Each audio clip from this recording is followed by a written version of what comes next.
Hello प्यारे बच्चों। इस वीडियो में हम आपकी क्लास 8 इंग्लिश की जो टेक्स्ट बुक है एनसीईआरटी की इट सो हैपेंड उसका 7वां चैप्टर करेंगे ना, द ओपन विंडो। इस एक छोटी सी कहानी है। इसमें एक व्यक्ति हैं, उनको मानसिक अवसाद है ना। अब देखो बेटा, मानसिक अवसाद क्या होता है कि मानसिक बीमारी होती है एक प्रकार की, ये है ना। अब जैसे बुखार है तो बुखार आ जाता है, बुखार क्या है, बीमारी है। दवाई लेते तो क्या होता है, हम ठीक हो जाते हैं, ठीक है ना। ऐसे ही हमारे शरीर में कोई अन्य परेशानी होती है तो उसको हम दवाई से ठीक कर सकते हैं। ऐसे ही मानसिक अवसाद, ऐसे देखा होगा कई व्यक्ति जो हैं वो गुस्से में रहते हैं, है ना, चिड़चिड़े रहते हैं, है ना। हम कहते हैं ये तो बेकार आदमी है ना। तो ऐसा नहीं है कि भाई वो वास्तव में बेकार है, उसको मानसिक परेशानी है, लेकिन हम क्या है, मानसिक परेशानी को बीमारी मानते ही नहीं हैं, है ना। जबकि वो भी क्या होती है, एक प्रकार की बीमारी होती है ना। उसका भी इलाज संभव है। जैसे कुछ लोग होते हैं दूसरों के ऊपर शक करते हैं, है ना। उनको घर से बाहर निकल जाएंगे, है ना, ताला लगा के आए थे, फिर उनको थोड़ी दूर जाके ध्यान आएगा, मतलब सोचेंगे अरे यार पता नहीं मैं ताला लगा के आया कि नहीं आया। फिर वापस घर लौट के आएंगे, फिर देखेंगे ताले को हिला के ताला लगा हुआ है कि नहीं लगा हुआ है। फिर वापस फिर जाएंगे, हाँ ठीक है लगा हुआ है ना। कोई ऐसा लगता कोई मेरा पीछा कर रहा है, ठीक है ना, लोग मेरी बात नहीं समझ रहे हैं, कोई मुझे प्यार नहीं करता। तो ये भी एक क्या है, एक छोटी सी मानसिक बीमारी के लक्षण हैं, है ना। तो इन मानसिक बीमारियों को भी, इनका भी क्या होता है, एक उपचार होता है ना। अब देखो दो चीज़ होती हैं कि डॉक्टर भी कहते हैं ना कि भाई देखो दवाई अपना काम करती है ना, और घर के अंदर जो प्रेम प्यार का माहौल होता है ना, खाने पीने का ध्यान रखो, कहते हैं ना मरीज के लिए किसका खाने पीने का ध्यान रखना, है ना, और इससे अच्छी तरह से बर्ताव करो, प्रेम से बर्ताव करो।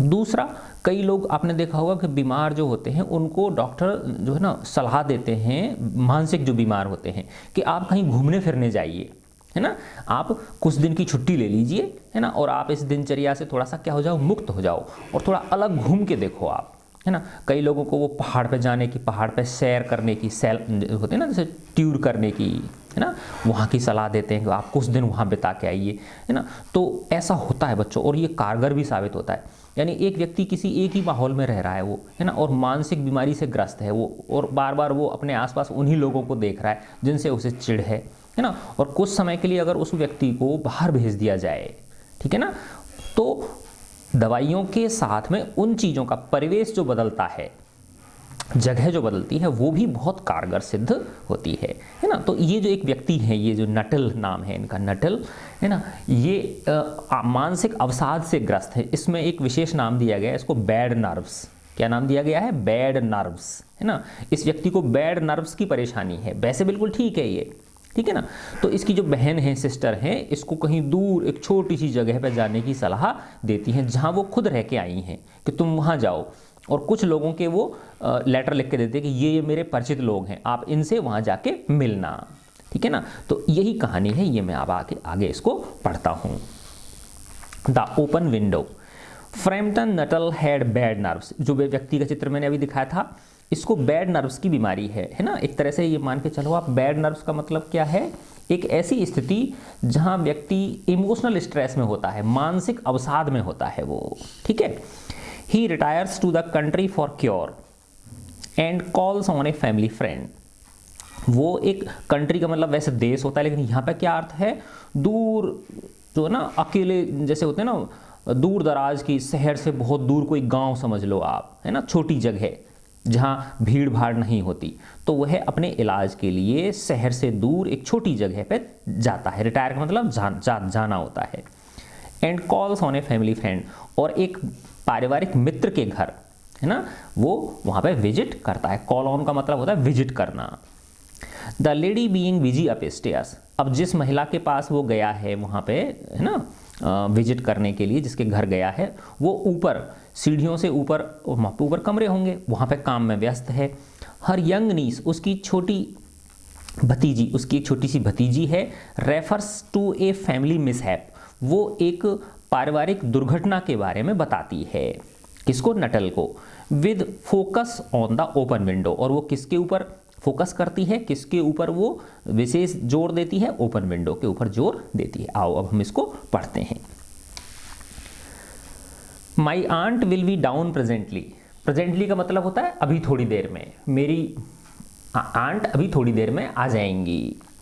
मिस्टर नटल, श्रीमान Nuttall, said a very self possessed. Self possessed का मतलब होता है सेल्फ कॉन्फिडेंट, जिसको बहुत अपने आप के ऊपर क्या हो, आत्मविश्वास हो। यंग लेडी ऑफ 15, 15 वर्ष की जो एक लड़की भी दिखाई थी मैंने अभी आपको, उसके पास बैठी हुई थी, है ना, उस लड़की ने, 15 वर्ष की एक आत्मविश्वासी लड़की ने कहा, मिस्टर नटल मेरी आंट अभी आ जाएंगी। इन द मीन टाइम, इस दौरान, you must try and put up with me, आप कोशिश कर सकते हो मेरे से बातें करने की, अर्थात आप मेरे से बातें कीजिए। Framton Nuttel endeavoured to say something which should duly flatter the niece of the moment without unduly discounting the aunt that was to come. Framton Nuttel जो है वो कोशिश करते हैं टू से समथिंग, कुछ ऐसी चीज़ बोलने की, कुछ ऐसा कहने की कोशिश करते हैं जो कि उस जो भतीजी है उसकी, जो लड़की है ना, उसको फ्लैटर कर सके, उसको थोड़ा सा खुश कर सके, है ना, उस क्षण के लिए। Without unduly discounting the aunt, बिना उस आंट की अनदेखी किए हुए, है ना, यानी ऐसा नहीं कि भाई उस आंट की क्या करे, वो अनदेखी करे। अनदेखी करने का मतलब क्या है यहाँ पे, बिना उसका ध्यान रखे, है ना, कि भाई पूरी तरह से उसी के साथ ही गप लगाने में लग जाए, ऐसे समझो आप, है ना, बस हल्का सा उस लड़की से भी, उसको खुश करने के लिए उससे भी बातें कर ले, और उसका भी ध्यान रखे कि वो उसकी आंट भी आ सकती है कभी भी, दैट वॉज टू कम, जो कि नीचे उतर के आने वाली हैं।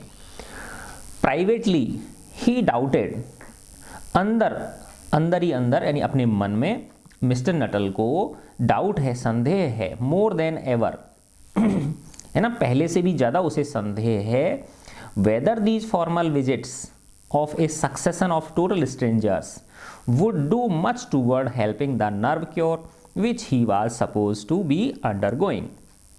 मैंने बताया था ना आपको कि इस मिस्टर नटल को अपनी इस मानसिक अवसाद की बीमारी से बाहर निकालने के लिए इसकी बहन ने क्या कहा कि तुम इस शहर से दूर एक छोटी सी जगह है वहाँ जाओ और वहाँ पे छुट्टियाँ बिता के आओ आप, है ना। तो अब वो उसको थोड़ा संदेह है, उस मिस्टर नटल को अंदर ही अंदर अपने मन में, ये प्राइवेटली का मतलब क्या है, अंदर ही अंदर उसको संदेह है ना, कि ये जो उसकी विजिट्स हैं, ये फॉर्मल विजिट्स हैं, एक के बाद एक, सक्सेशन यानी एक के बाद एक जो उसे ये विजिट करनी पड़ रही हैं, लोगों से मिलने जाना पड़ रहा है, और वो लोग भी कैसे हैं, टोटल स्ट्रेंजर्स हैं, बिल्कुल अजनबी लोग हैं, would do much toward helping the nerve cure, कि ये मेरी जो ये मानसिक अवसाद की बीमारी है, इससे मुझे बाहर निकालने में इससे कुछ मदद भी होगी या नहीं होगी, which he was suppose to be undergoing, जिस क्योर का मेरे ऊपर, जो ये इलाज का तरीका मेरे ऊपर अपनाया जा रहा है, इससे मेरे इस मानसिक अवसाद की बीमारी में कुछ फ़ायदा होगा भी या नहीं होगा। I know how it will be, his sister had said, अब उसकी बहन ने कहा था, मैं जानती हूँ, हाँ ये इसका फ़ायदा ज़रूर होगा। I know how it will be, मैं जानती हूँ कि इसका फ़ायदा अवश्य होगा, और कैसे होगा मैं जानती हूँ। व्हेन ही वॉज प्रिपेयरिंग, जब वो तैयारी कर रहा था, टू माइग्रेट, जाने की, to this rural retreat, rural का मतलब होता है ग्रामीण, रिट्रीट का मतलब यात्रा, वह जब इस ग्रामीण यात्रा पर, है ना, एक छोटी जगह की यात्रा पर जब जाने की तैयारी कर रहा था, तब उसकी बहन ने कहा था कि हाँ, उसको संदेह था कि इससे कुछ फ़ायदा होगा भी या नहीं होगा, तब उसकी बहन ने कहा था नहीं, इसका पक्का फ़ायदा होगा। You will bury yourself down there and not speak to a living soul and your nerves will be worse than ever from mopping, है ना। अब ये उसकी बहन कह रही है कि तुम वहाँ जाके चुपचाप अपने आप को कमरे में बंद मत कर लेना कि बस कहीं जाओ नहीं, बाहर निकलो नहीं, है ना। तो उसकी बहन ऐसा कह रही है उससे कि you will bury your self, बरी का मतलब होता है अपने आप को बंद कर लेना, बरी का मतलब ऐसे ज़मीन के नीचे गाड़ने को बोलते हैं, लेकिन यहाँ पे क्या अर्थ है इसका, अपने आप को बंद कर लेना, कि तुम वहाँ पर अपने आप को बिल्कुल बंद करके मत बैठ जाना, कि किसी से तुम not speak to a living soul, कि किसी एक व्यक्ति से तुम बातें भी नहीं करो, and your nerves will be verse, और इससे क्या होगा अगर तुम ऐसा करोगे, तो अगर तुम बिल्कुल अपने आप को कमरे में बंद कर लोगे, किसी से बातचीत नहीं करोगे, तो ये जो तुम्हारी नर्व्स की बीमारी है, ये जो मानसिक अवसाद की बीमारी है, ये और ज़्यादा वर्स हो जाएगी, और ज़्यादा बेकार हो जाएगी ये, है ना। और ज़्यादा गंभीर हो जाएगी then ever from mopping. Mopping का मतलब है गुमसुम बैठने से, है ना, मॉपिंग गुमसुम निराश बैठने से और ज़्यादा क्या हो जाएगी, ये वर्स हो जाएगी और ज़्यादा पहले से भी बुरी हो जाएगी। I shall just give you letters of introduction. उसकी बहन ने कहा कि मैं तुम्हें कुछ लेटर्स ऑफ इंट्रोडक्शन दे रही हूँ, कुछ चिट्ठियाँ लिख के दे रही हूँ, to all the people I know there, उन सब लोगों के लिए जिन्हें मैं वहाँ जानती हूँ, है ना, उस रूरल रिट्रीट, उस ग्रामीण यात्रा पर जहाँ तुम जा रहे हो, वहाँ जिन जिन लोगों को मैं जानती हूँ उनके लिए मैं तुम्हें पत्र लिख के दे रही हूँ, तुम उनको ये मेरी चिट्ठी दिखा देना और वो तुम्हारी हेल्प करेंगे। सम ऑफ देम, उनमें से कुछ तो, जिन लोगों को मैं पत्र लिख रही हूँ, जिन लोगों को मैं जानती हूँ, उनमें से कुछ तो as far as I can remember, जहाँ जितना कि मुझे याद है, वर क्वाइट नाइस, वो बहुत अच्छे हैं, बहुत अच्छे थे, मेरे साथ उनका व्यवहार अच्छा था और तुम्हारे साथ भी बहुत अच्छा व्यवहार वो करेंगे, ऐसा उसकी बहन ने कहा।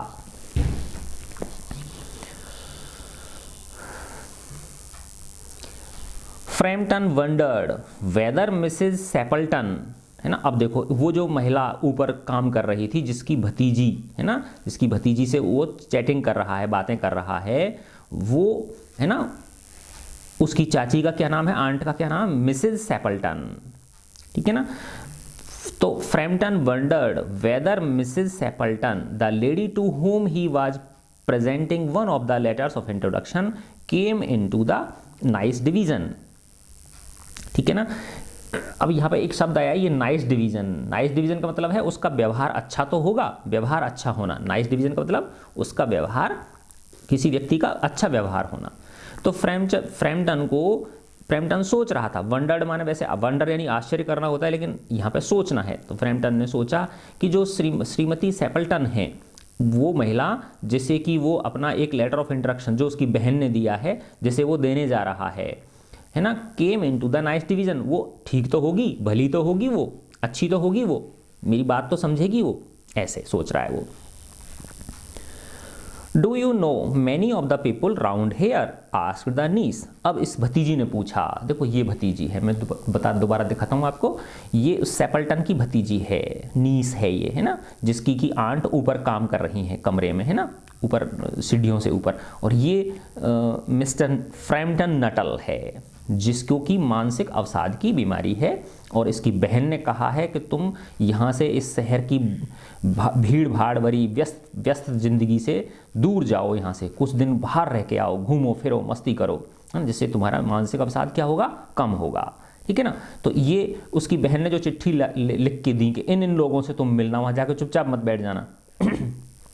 तो फिर एक पत्र वो लिखे गया है मिसेस सैपल्टन के नाम, तो ये उसकी भतीजी है, ठीक है। अब वो ये भतीजी पूछ रही है उससे, do you know many of the people round here asked the niece. उस भतीजी ने पूछा, क्या आप यहाँ पर बहुत लोगों को जानते हो। Do you know many of the people round here, क्या तुम यहाँ बहुत लोगों को जानते हो। When she judged, जब उसने देखा, that they had sufficient silent communion, कि उनका शांति का संवाद बहुत हो चुका है, अर्थात चुप बैठे हुए थे दोनों के दोनों, साइलेंट कम्युनियन हो रहा था उनके अंदर, है ना, चुपचाप संवाद हो रहा था, बस देख रहे थे हल्का फुल्का एक दूसरे को, है ना। तब उसकी जो भतीजी थी उसने चुप्पी को तोड़ा और पूछा उससे। अब वो कह रहा है फ्रैम्पटन, हार्डली ए सोल, शायद ही बहुत कम लोगों को जानता हूँ मैं, हार्डली ए सोल, मैं तो मुश्किल से एक भी व्यक्ति को नहीं जानता, यानी अर्थात मैं किसी को यहाँ पे नहीं जानता। My sister was staying here some 4 years ago, कुछ 4 वर्ष पहले मेरी बहन यहाँ रह के गई हैं, and she gave me letters of introduction to some of the people here, और उन्होंने ही यहाँ के कुछ लोगों के लिए मुझे चिट्ठी लिख के भेजी हैं। He made the last statement in A tone of distinct regret, है ना, रिग्रेट का मतलब पछतावा होना, थोड़ा सा निराश होना, तो यानी उसको अपने मन में अभी भी संदेह है नटल को कि ये जो मेरी बहन मेरे से ये करवा रही है, मुझे यहाँ घूमने फिरने के लिए भेज दिया है और खुद के दोस्तों से मिलने के लिए कहा है, इससे मुझे कुछ फ़ायदा होगा भी या नहीं होगा, तो इस चीज़ की उसे क्या है, थोड़ी निराशा है उसे, ठीक है ना। उसे रिग्रेट का मतलब पछतावा होना, निराशा होना, दुख है इसका। तो उसने जो लास्ट स्टेटमेंट बोला था क्या बोला था उसने कि मेरी बहन यहाँ रह के गई है और उन्होंने मुझे कुछ लेटर ऑफ इंट्रोडक्शन दिए हैं। तो he made the last statement in A tone of distinct regret, और उसकी लहजा कैसा था उसका बोलने का, थोड़ा सा ऐसा था कि वो निराश है इस बात से। Then you know practically nothing about my aunt, तब तो तुम मेरी आंट के बारे में कुछ भी नहीं जानते हो। Pursued the self possessed young lady, है ना, वो जो आत्मविश्वासी नव युवती लड़की थी 15 वर्ष की, उसने कहा only her name and address, मैं तो बस उसका नाम और पता ही जानता हूँ, मैं उसके बारे में कुछ नहीं जानता हूँ और उसके अलावा मैं कुछ नहीं जानता। और वो भी नाम पता किसने दिया, मेरी बहन ने लिख के दिया है। एडमिटेड द कॉलर, कॉलर का मतलब क्या है यहाँ पे, विजिटर, है ना, जो विजिट करने के लिए आया था, जो मिलने के लिए आया था मिस्टर नटल, उसने स्वीकार किया, हाँ मैं तो बस उसका आपकी आंट का नाम और पता ही जानता हूँ, और इससे ज़्यादा मुझे कुछ नहीं जानकारी। ही वॉज वंडरिंग, वह सोच रहा था, whether Mrs Sappleton was in the married और विडोड स्टेट, कि ये जो मिसेस सेपल्टन है ये शादीशुदा है या विधवा है ना, वो सोच रहा था, मुझे नहीं पता भाई कैसी है ये। An undefinable something about the room seemed to suggest masculine habitation. An undefinable, एक ऐसा जैसे कि डिफाइन नहीं किया जा सकता हो, जिसको परिभाषित नहीं किया जा सकता हो, यानी जिसके बारे में कुछ समझ में नहीं आ रहा। समथिंग अबाउट द रूम, उस जिस कमरे में वो बैठे हुए हैं उसके बारे में मिस्टर नटल को कुछ समझ में नहीं आ रहा। Seemed to suggest masculine habitation, यद्यपि वो ऐसा बता रहा है कि ये कमरा मैस्कुलाइन हैबिटेशन के लिए है, अर्थात ये किसी पुरुष का कमरा है। मैस्कुलाइन किसको बोलते हैं, पुरुष, और फेमिनाइन किसको बोलते हैं, महिला, है ना। तो ये कमरा ऐसा लग रहा है जैसे कि मैस्कुलाइन हैबिटेशन है, अर्थात ये किसी पुरुष का कमरा है ना, यानी इसमें कोई पुरुष रहता होगा, है ना। Her great tragedy happened just 3 years ago, उसकी जो ये बहुत बड़ी दुर्घटना है, ट्रेजेडी का मतलब क्या होता है, दुर्घटना, है ना। ग्रेट ट्रेजेडी, मेरी आंट के साथ जो ये बहुत बड़ी दुर्घटना हुई है, जस्ट 3 years अगो, ये बस 3 वर्ष पहले की है। सैड द चाइल्ड, उस बच्ची ने कहा, that would be since your sisters time, और शायद ये तुम्हारी सिस्टर के टाइम की ही बात है, जब तुम्हारी सिस्टर यहाँ पे रहती थी। हर ट्रेजेडी आस्क्ड फ्रैम्पटन, क्या उसकी दुर्घटना, तुम्हारी आंट की दुर्घटना।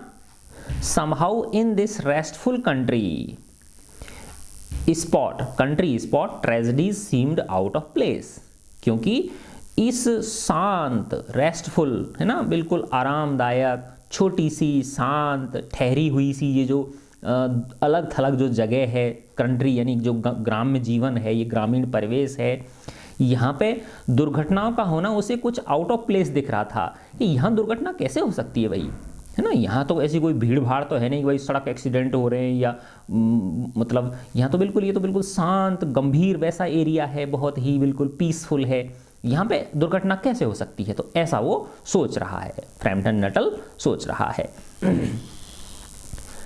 यू मे वंडर, तुम्हें आश्चर्य होगा, why we keep that window wide open, कि हम इस खिड़की को खुला क्यों रखते हैं, हमने इस खिड़की को खुला क्यों रखा हुआ है। ऑन एन अक्टूबर आफ्टरनून, अक्टूबर महीने की इस दोपहर में हमने भरी दोपहर में हमने इस खिड़की को क्यों खुला छोड़ रखा है, तुम्हें शायद आश्चर्य हो रहा होगा।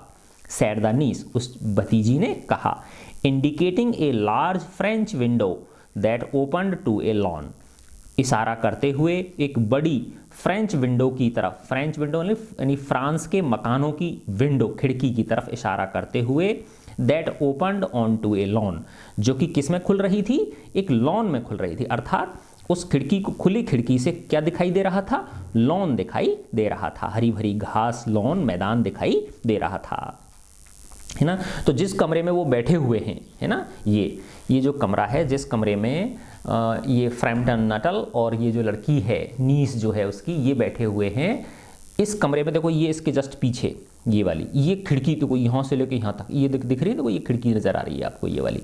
तो ये लड़की कह रही है कि आपको आश्चर्य हो रहा होगा कि अक्टूबर की इस दोपहर में हमने इतनी बड़ी खिड़की को क्यों खुला छोड़ रखा है ना।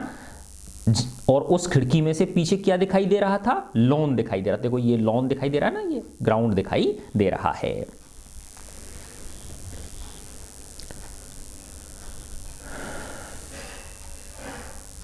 सेड द नीस, है ना। इट इज क्वाइट वार्म,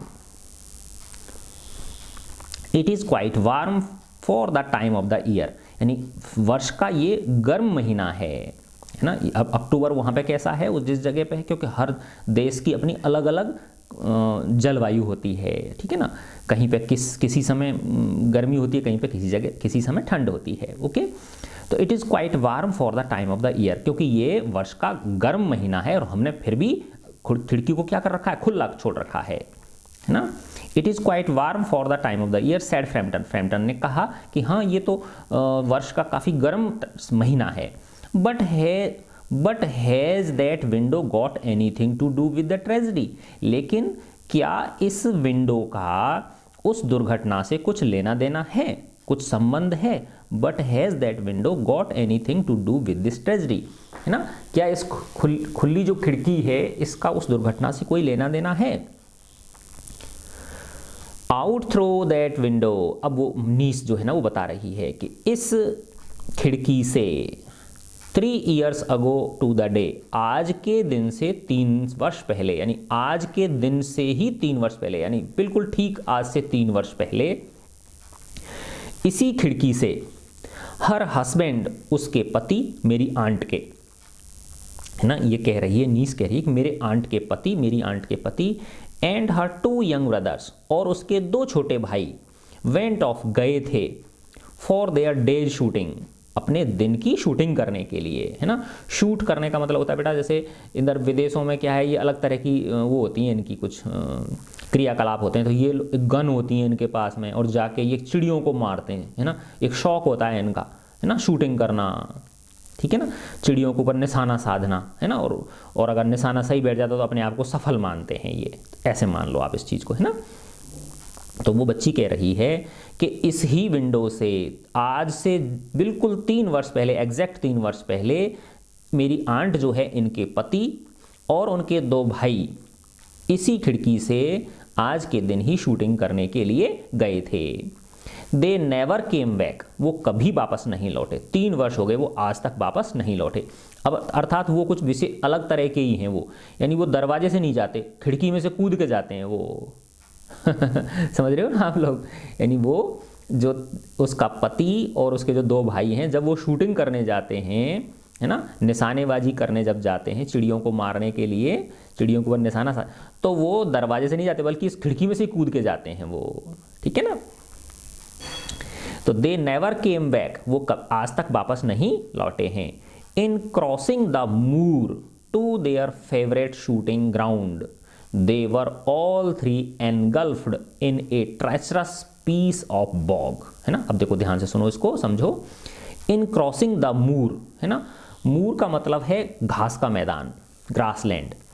उस घास के मैदान को पार करते समय जब वो जा रहे थे कहाँ पर, to their favourite shooting ground, अपने फेवरेट निशानेबाजी के स्थल पर जब वो जा रहे थे, स्थान पर जा रहे थे, चिड़ियों की शिकार करने जा रहे थे, दे वर ऑल 3 एनगल्फ्ड, वो तीनों के तीनों निगल लिए गए, अर्थात उन तीनों के तीनों समा गए वो धरती के अंदर। इन ए ट्रेचरस, है ना, एक ऐसा ट्रेचरस पीस ऑफ बॉग, है ना। बॉग का मतलब होता है दलदल भूमि, बॉग का मतलब क्या होता है, दलदल भूमि। और ट्रेचरस का मतलब होता है कि बहुत खतरनाक होती है वो, लेकिन दिखती नहीं है, ऊपर से तो ऐसी दिखेगी हाँ बिल्कुल सही है, लेकिन जैसे ही आप उसमें पैर रखोगे धड़ाम से नीचे चले जाओगे, दलदल भूमि। तो ट्रेचरस, ट्रेचरस का मतलब क्या होता है, डेंजरस, हालांकि वो दिखता ऐसा नहीं है, ऊपर से देखने में नहीं लगता है। तो वो बच्ची कह रही है कि आज से 3 वर्ष पहले ही, है ना, आज से जस्ट बिल्कुल एग्जैक्ट 3 वर्ष पहले मेरी आंट के पति और उनके 2 छोटे भाई इस खिड़की से कूदकर ही शूटिंग पे गए थे, और जब वो जा रहे थे उस ग्रासलैंड को क्रॉस करके, तो वो एक तीनों के तीनों एक दलदल के अंदर समा गए। It had been that dreadful wet summer, यही वो भयानक गर्मियों की सी क्या थी, चिपचिपी गर्मियों वाला दिन था, अक्टूबर का महीना ही था, है ना। It had been that dreadful wet summer, ये वही ना नम गर्मियों का सा मौसम था, भयानक मौसम था, यू नो तुम्हें पता है, and places that were safe in other years, और जो स्थान है ना, और जो स्थान वर्ष के अन्य महीनों में है ना, and places that were safe in other years gave way suddenly without warning, है ना, और जो स्थान पहले वर्ष के अन्य महीनों में, ईयर्स का मतलब ऐसे समझो आप, यहाँ वर्ष के अन्य महीनों में बिल्कुल ठीक रहते थे, उन्हीं स्थानों ने अचानक से बिना चेतावनी के क्या दे दिया, रास्ता दे दिया, और वो तीनों के तीनों उसमें समा गए। अर्थात वो भूमि क्या है, वो एक तरह से फट गई और वो तीनों के तीनों उसमें समा गए। हालांकि वो जो जमीन थी वो वर्ष के अन्य महीनों में बिल्कुल कैसी थी, दृढ़ थी, कठोर थी, ठीक है ना।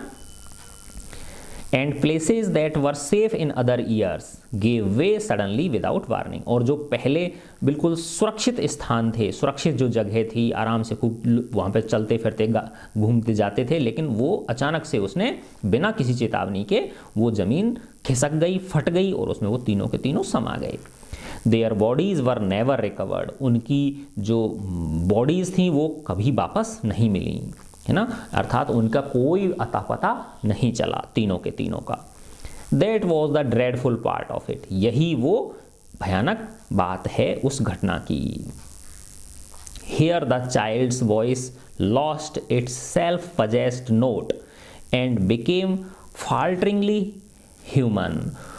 पुअर, अब वो जो बच्ची कैसी थी, आत्मविश्वासी, शुरू में कहा था ना सेल्फ पजेस्ड, है ना, ये बच्ची शुरू में कैसी थी, बिल्कुल आत्मविश्वासी थी। तो हेयर यहाँ पर आके जब उसने ऐसा बोला, है ना, तो जब इसने ये उस बच्ची ने ये सेंटेंस समाप्त किया, उस समय उस बच्ची की जो आवाज़ थी उसमें के अंदर जो आत्मविश्वास था, आत्मविश्वास का जो लहजा था, तो नोट जो था, बिकेम फाल्टरिंगली, वो फाल्टरिंग करने लग गया, है ना, एक तरह से उसकी आवाज़ कांपने लग गई, है ना, अर्थात आवाज़ ब्रेक होने लग गई उसकी, जैसे ना बोल नहीं पाते, शब्द नहीं निकल पा रहे उसकी बच्ची के मुंह में से।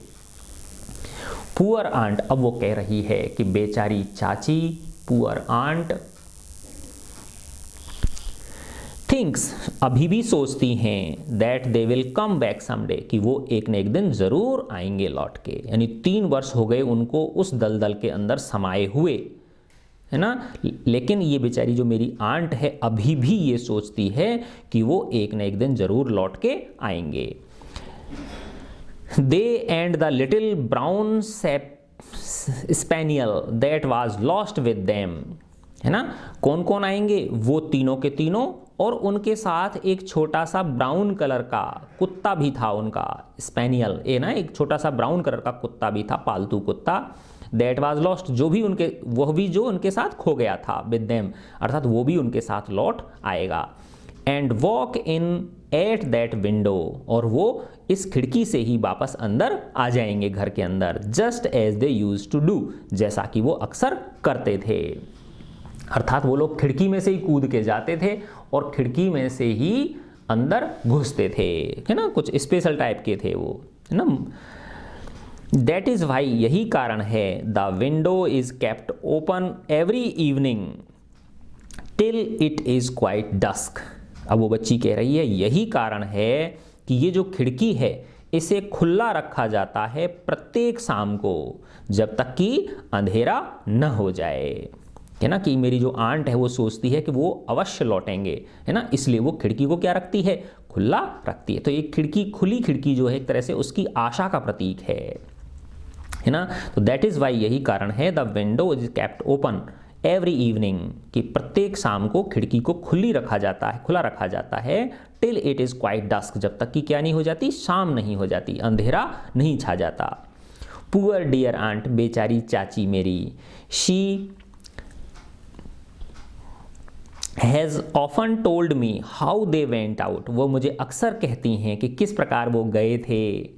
हर हस्बैंड, उसके पति, with his white waterproof coat over his arm, कि मेरी चाची जो है वो बार बार अक्सर बताती हैं कि किस प्रकार वो यहाँ से गए थे मेरे पति ने, है ना, अपना जो वाइट वाटरप्रूफ कोट था, ओवर हिज आर्म, अपनी एक भुजा पे अपना कोट रख रखा था, वाटरप्रूफ जो कोट था, है ना। वाटर प्रूफ मतलब जिसमें पानी से भीगे नहीं वो अंदर, है ना। तो वो कोट अपने उस पर किस पे लटका रखा था, उन्होंने अपने हाथ पे लटका रखा था। And Ronnie her youngest brother, और रोनी भी था, है ना। ये रोनी कौन है, उस चाची का सबसे छोटा भाई। बताया था ना इसमें कि एक तो उसके हस्बैंड गए हैं और एक उनके साथ में 2 छोटे भाई गए हैं उनके आंट के। तो रोनी जो उनका छोटा भाई है वो सिंगिंग गाता हुआ गया था। Bertie why do you bound, Bertie why do you bound, है ना। तो एक तरह से जो उसका छोटा भाई था, छोटा ही छोटा उस आंट का, जिसका नाम था रोनी, वो हमेशा जब भी बाहर जाता था या लौटता था तो ये वाला गीत गाता था वो, है ना। Bertie why do you bound, Bertie तुम क्यों बाउंड करती हो। एक इंग्लिश गीत है ये, ऐसे समझ लो आप, है ना। जैसे अपने यहाँ गीत होते हैं, हम गुनगुनाते रहते हैं कोई भी गीत, आज मेरे यार की शादी है, इस तरह से, है ना। कई बच्चे गाते रहते हैं कुछ भी, है ना। तो वैसे ही वो जो आंट का जो छोटा भाई है वो जब भी जाता है आता है तो ये वाला गीत गुनगुनाता रहता है। As he always did to tease her, और इस गीत को वो इसलिए ज़्यादा गुनगुनाता है क्योंकि इस गीत को सुन के जो उस बच्ची की आंट है अर्थात उसकी जो बहन है उसको गुस्सा आ जाता है, चिढ़ हो जाती है। टीज मतलब चिढ़ना, चिढ़ जाती है वो। Because she said it got on her nerves, क्योंकि वो कहती है कि ये वाला गाना सुन के मुझे गुस्सा आ जाता है ना, मेरा मानसिक संतुलन हिल जाता है। डू यू नो का, क्या आपको पता है, समटाइम्स ऑन स्टिल, कि अभी भी क्वाइट इवनिंग्स लाइक दिस। अब वो बच्ची कह रही है कि आपको पता है sometimes on the still quite evenings like this, कि कभी कभी इसी तरह की चुप्पी भरी शाम को, है ना, बिल्कुल जब शांत शाम होती है, कोई हलचल नहीं होती, लाइक दिस जैसा कि आज है। I almost gate A creepy feeling, मुझे भी एक छोटी सी फीलिंग आती है, ऐसे हल्की सी भीनी भीनी मुझे भी एक फीलिंग आती है, मुझे भी ऐसा प्रतीत होता है, ऐसा लगता है ना, ऐसा आभास होता है that they will all walk in through that window, कि वो तीनों के तीनों इसी खिड़की से अंदर आ जाएंगे, मुझे भी ऐसा लगता है। ऐसा कौन बोल रही है, ये जो बच्ची है ये बोल रही है। ठीक है बच्चों, इसका ये फर्स्ट पार्ट हो गया हमारा। अब इसका सेकंड पार्ट जो है हम इसके अगले वीडियो में, सेकंड और थर्ड पार्ट जो हैं वो छोटे छोटे से हैं ना, तो अगले वीडियो में करेंगे। तो मैं आशा करता हूँ आपने ये कहानी एंजॉय की होगी, है ना। तो बेटा देखो, बुक रीडिंग किया करो आप लोग, है ना, मीनिंग्स को भी याद करो, और जब याद हो जाए मीनिंग्स तो बुक रीडिंग करो, धीरे धीरे सेंटेंसों को पढ़ना सीखो, है ना। उससे अपने आप आपकी ग्रामर भी इम्प्रूव होगी, है ना, और आपको कॉन्फिडेंस आएगा, आपको आनंद आने लगेगा। ठीक है ना। तो धीरे धीरे जैसे ऐसे समझो आपको, जैसे एक सेंटेंस है उसमें 10 वाक्य हैं, कोई बात नहीं, आपको 10 वाक्य में से 10 वो हैं, क्या नाम, वर्ड्स हैं, वाक्य नहीं, 10 शब्द हैं। 10 शब्दों में से आपको 2 या 3 शब्द के मीनिंग नहीं आते, कोई बात नहीं, है ना। लेकिन जितने आते हैं उनसे ही उस लाइन का अर्थ निकालने की कोशिश करो कि क्या अर्थ हो सकता है ना। तो इमेजिन करना सीखो, कल्पना करना सीखो कि भाई इस शब्द का क्या अर्थ हो सकता है। और अगर आपको अर्थ नहीं पता तो आप उनके जो है ना डिक्शनरी में से मीनिंग देख सकते हो। ठीक है ना। तो इस तरह से बेटा इंग्लिश धीरे धीरे क्या हो जाएगी, आपकी इम्प्रूव हो जाएगी। ठीक है। God bless you all.